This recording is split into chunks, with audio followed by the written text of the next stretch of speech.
Bakit dadalaw yung DOJ Secretary sa ICI?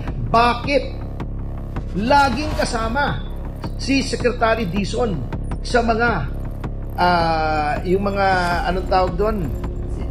Yung mga ocular inspection? Hindi ba the Secretary, all the members of the cabinet are alter egos of the President? Hindi pa ako makakomento dahil sub judice po tayo. I have to ask for your apology on that matter. I'm an officer of the court and directly involved in the defense. So I can go no further than those pronouncements. Salamat po. Isa pa, sir, yung about yung Kibuloy, sir, yung extradition, anong legal?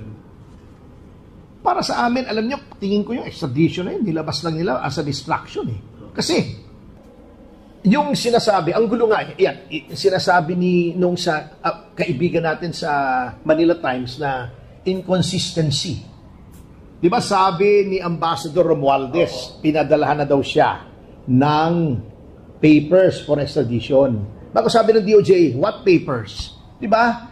Wala silang alam. Unang-una, hindi po yung ambassador natin sa Amerika ang pinadadalhan ng State Department ng request for extradition. It's the DFA.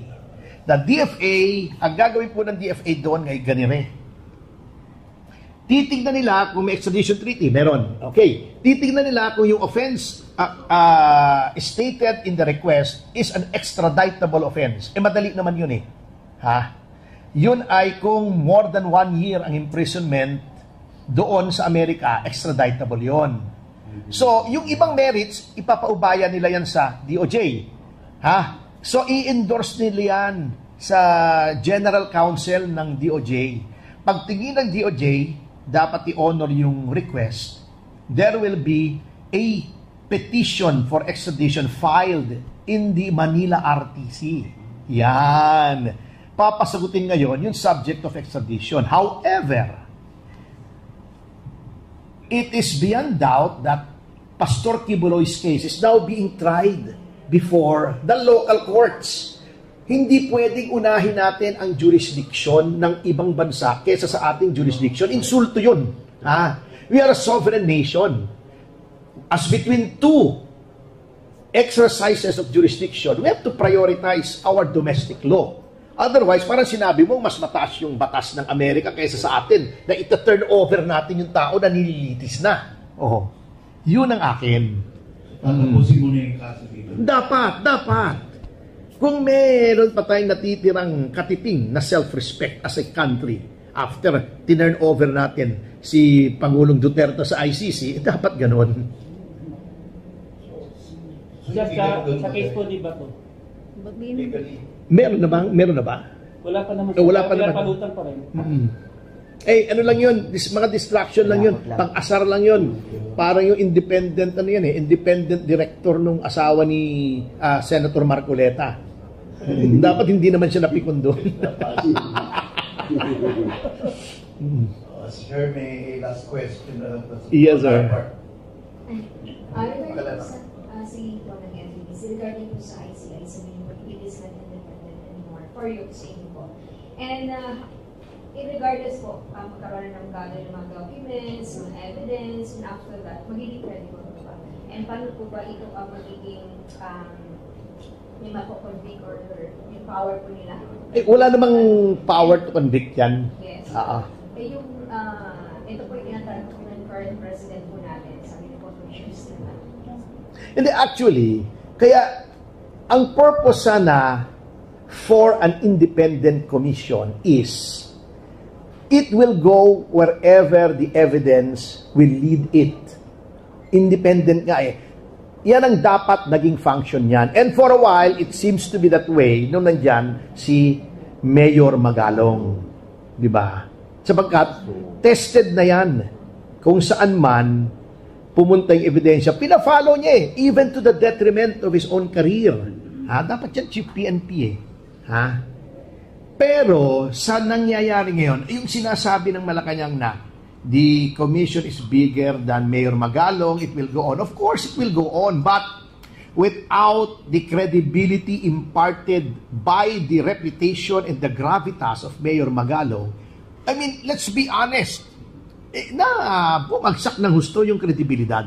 Bumagsak ng husto. Let's be honest. Tanong niyo yung ordinaryong tao. Yun nga mga mayors di ba sinabi? Yang si Mayor Magalong hindi nakakausap, hindi nabibili, hindi nagbe-bend, hindi does not bend the law. Kaya baka ayaw nila. Yun ang problema dyan sa Independent Commission ngayon. Now, with others there na hindi pa natin tested, not to cast any aspersions on the reputations of the head, si Justice Reyes, at yung isa na accountant, yung investigador po, sino ba? Yung executive director, sino pa? Ano bang mga links nila? At meron na pa silang napatunayan pagdating sa mga ganyan na hindi po sila nag-cave in sa pressure. Para sa akin, wala. So, doon po, hindi ko sinasabing walang pagtutunguhan, pero it looks like walang pagtutunguhan kasi nasira na yung credibility at saka yung tao na siyang subok na pag nag-imbestiga ay talagang walang sinasanto, wala na po. So, para sa akin, well, it's just going to be another one of those investigations. Parang ito, di ba, natatandaan niyo yung Agrava Commission, hindi niyo na naabutan yun Oo, kay Ninoy. Di ba nagka-faction pa yun? Oo, di ba? Si Agrava, yung chairman, hanggang doon lang kay, sino yung sa, Absecom, si Luther Custodio ba? Custodio. Pero yung majority, yung apat, tinuro hanggang si Fabian Ver. Oo, yun talaga, nakita nyo yung independence noong commission na yun. Eto, ganun ba mangyayari? Tignan natin. Pero yun, walang nangyari na tinanggal o pinalitan dahil nakita nilang hindi pumupunta sa hindi nila gusto. To the credit of Marcos Sr., kahit nakita nila sina Dean, yung naging Chief Justice, Narvasa, siya yung counsel ng Agrava Commission Bago nandyan sina Ernesto Herrera, di ba? Nung nakikita niya na papunta na kay Fabian Ver, na pinsan din niya, Pinsan din niya, di ba? Hindi niya pinigil. Hinayaan niya maglabas ng report. Wala siyang tinanggal, wala siyang pinalitan. Di ba? Masasabi ba natin yan dito sa Independent Commission on Infrastructure? Yung mga batang reporters dito, basahin niyo yung Agrava Commission. Siguro naman nasa wiki yun, kasi ako, senior na ako in 2 months, naabutan ko ng lahat yan. Ganon din yan.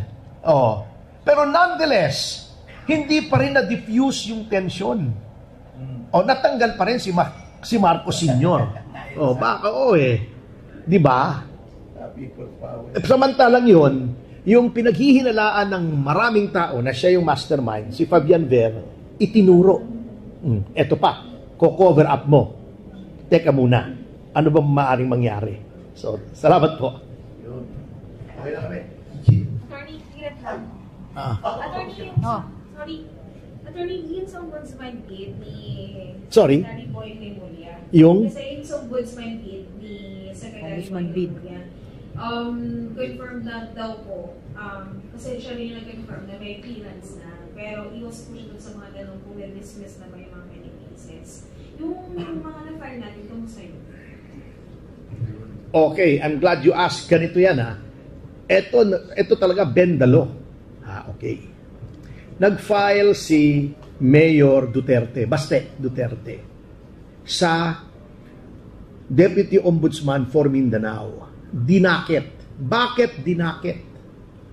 Kasi there was a memorandum dated May 5, 2025 from then Ombudsman Samuel Martires saying na yung practice na pag may final na kaso, ini-evaluate pa bago idakit. Tanggalin na natin yan. Bakit? Nagiging source of corruption. Doon nakukuha yung mga parking fee na, wag mo, evaluate mo muna yan, wag mo idakit para wala akong record. Okay. Yung sa akin, final ko ng September 15 against Remulla and Director Santiago. Very clear po yung case nila, inaresto nila si Cassandra Leong, walang warrant. Inamin ng mga NBI agents nung kinross examine ko sa Pasay City, wala silang hawak na warrant. Okay. Hindi dinakit.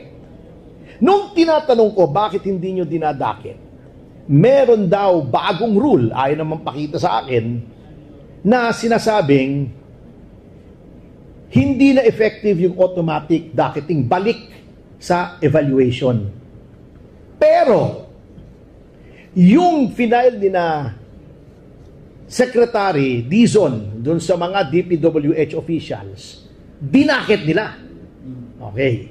Dinakit nila. So, iba na ang treatment. Ano? Yung sa akin, ayaw na idakit. May tinuturo sila na hindi daw automatic docketing. So, finloading nila. Ito ang mas masaklap. Yung sa Mindanao, para lang mabigyan ng clearance si Remulla, nakadakit na. Inandakit nila. Fact check nyo. Inandakit. Tinanggal yung dakit. Para paglabas sa ombudsman, may clearance. Can you imagine how they bend the law? Ito ang objection ko kay Boying Remulla. Hindi dahil personal. Okay. Number one. Bear with me ha. Alam kong gutom na kayo. Never sa history ng ombudsman, ng Office of the Ombudsman, nagkaroon ng ombudsman na politiko. Tingnan nyo. I-google nyo yung mga naging ombudsman. Walang politician dyan. Bakit? It's supposed to be independent. Okay? Okay. Number two, wala except one na naging ombudsman na dating member of the cabinet. Si Merceditas Gutierrez. Anong ginawa? Nung nagbago yung administrasyon, inimpeach siya. Okay? Number three, kung ang ombudsman na gustong mag-ombudsman, kitang-kita nyo na yung kamay ng Malacanang na pinipilit lahat para siya ay gawing ombudsman. Paano magiging independent yan? Eh di utang na loob niya, hindi siya qualified, binraso para siya maging ombudsman. Hindi tatanaw ng utang na loob, sinasabi ni Boying, pag naging ombudsman ako, hindi ko weaponize yan, I'll be impartial. Eh yung DOJ nga weaponize mo, what will suddenly make you a saint pagka ikaw ay naging ombudsman? Napupunta ka sa ano? Napapunta ka sa Damascus para kang si Saul. Bigla ka naging si Pablo. Di ba? Kung yun ang ugali mo, yun din with more reason kasi utang mo. Kay Marcos Jr., yung pagka-ombudsman, siya lang nagpapraso eh. Remember noon, may gustong i-appoint si GMA na justice. Wala sa shortlist ng JBC. Pinilit niya. Uy, lagay niyo sa shortlist. Pumalag ang JBC. Hindi na namilit si GMA.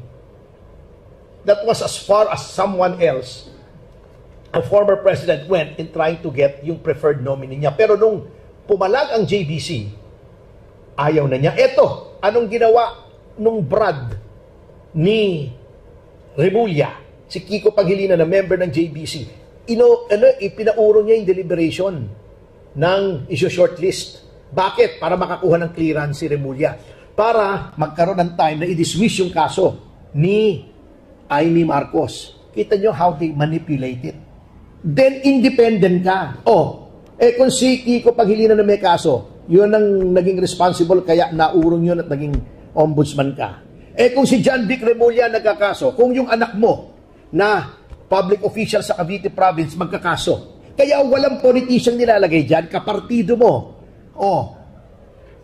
Never nagkaroon ng politiko dyan, lalagyan mo ngayon. Yun ang fundamental na objections namin kay Remulla. Ang ombudsman, ang huling sumbungan ng bayan, iko-compromise mo pa yung integrity, wala na. Wala na natira. Korte Suprema na lang. DOJ, political yan. Ombudsman dapat independent by its charter, by the intention of the Constitution. Gagawin mong compromise ang leader bata mo. I mean, let's not mince words, di ba? Wala na. For 7 years, wala na maniniwala sa ombudsman. Lagi kami nagdedemanda sa ombudsman. Magdedemanda ka pa kung si Remulla nandyan, alam mo, walang pag-asa. At ngayon pa lang, binibend na nirang rules ng ombudsman para paboran, para maipasok ng ombudsman si Remulla. Hindi ba tayo naaalarma niyan? O, di ba?